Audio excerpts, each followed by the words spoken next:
Hi everyone. இஸ்லாம் ஒரு புற்றுநோய். இந்த புற்றுநோயை நாங்கள் அழிப்போம். இவ்வாறு 2016ஆம் ஆண்டு ஞானசார தேரர் கூறியிருந்தார்.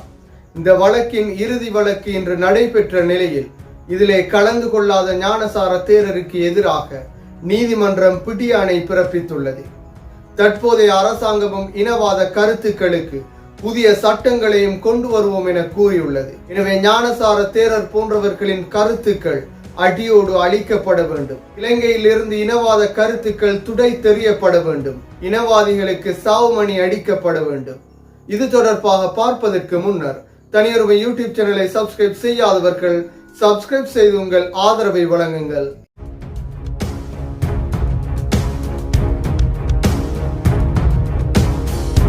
தனியொருமை யூடியூப் சேனலை சப்ஸ்கிரைப் செய்யாதவர்கள் சப்ஸ்கிரைப் செய்து உங்கள் ஆதரவை வழங்குங்கள். 2010ஆம் ஆண்டுகளின் பின்னர் இலங்கையில் மிகப்பெரிய இனவாத செயற்பாடுகள் தொடர்ச்சியாக நடைபெற்றது. அதில் மிக முக்கியமாக ராவண பலய சிங்கள என்ற அமைப்புகளும் அதே போன்று ஞானசார தேரரின் செயற்பாடுகளும் இலங்கை பூராகவும் முஸ்லிம் சமூகத்திற்கு எதிராக செயற்பட்டிருந்தது. இதில் மிக முக்கியமாக ஞானசார தேரரின் செயற்பாடுகள் முஸ்லிம்களுக்கு எதிராகவும் இனவாதத்தை தூண்டும் வகையிலும் முஸ்லிம்களின் உணர்வுகளை புண்படுத்தும் விதமாகவும் ஞானசார தேரரின் செயற்பாடுகள் காணப்பட்டது. 2015ஆம் ஆண்டுகளின் பின்னர் இது அதிகரித்த நிலையிலே காணப்பட்டது. இதிலே 2016ஆம் ஆண்டு கிருளப்பனையில் நடைபெற்ற ஊடக மாநாட்டிலே ஞானசார தேரர் முஸ்லிம்களுக்கு எதிரான வெறுப்புணர்வு பிரச்சாரத்தை மேற்கொண்டிருந்தார். இஸ்லாத்திற்கு எதிராகவே இந்த பிரச்சாரங்கள் காணப்பட்டது. இஸ்லாம் என்பது ஒரு புற்றுநோய், அதனை நாங்கள் முழுமையாக அழிப்போம் என ஞானசார தேரர் கூறியிருந்தார். அதன் பின்னர் அதற்கு எதிராக வழக்கு தொடரப்பட்ட நிலையில் அந்த வழக்கின் இறுதி தீர்ப்பு இன்று வழங்கப்பட இருந்த நிலையில் ஞானசார தேரர் நீதிமன்றத்திலே ஆஜராகவில்லை.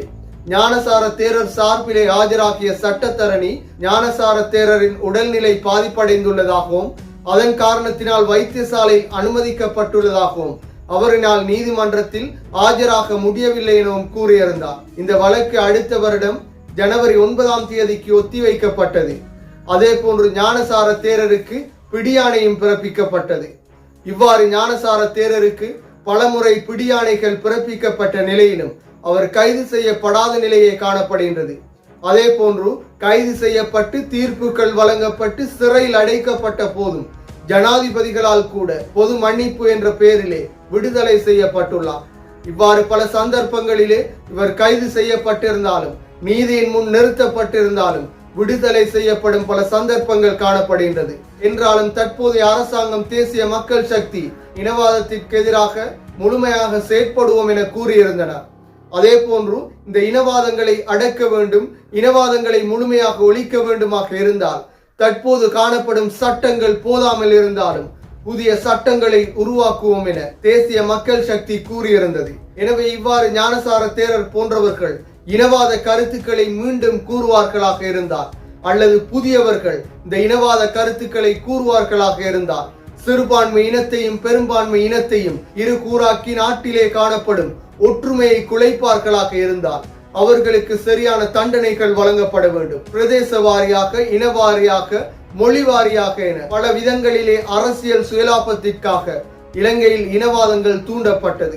எனவே இவ்வாறான இனவாதங்கள் தூண்டுபவர்களுக்கு இனி ஒருபோதும் இடமளிக்காமல் ஒற்றுமையான நாட்டை கட்டியெழுப்புவதற்காக இவ்வாறானவர்களுக்கு எதிராக முழுமையான சட்ட நடவடிக்கைகள் எடுக்கப்பட வேண்டும்.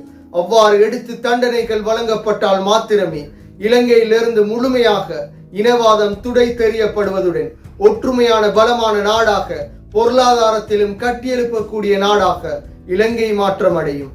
மீண்டும் ஒரு வீடியோ பதிவில் சந்திக்கும் வரை தனியொருமை யூடியூப் சேனலை சப்ஸ்கிரைப் செய்யாதவர்கள் சப்ஸ்கிரைப் செய்து உங்கள் ஆதரவை வழங்குங்கள்.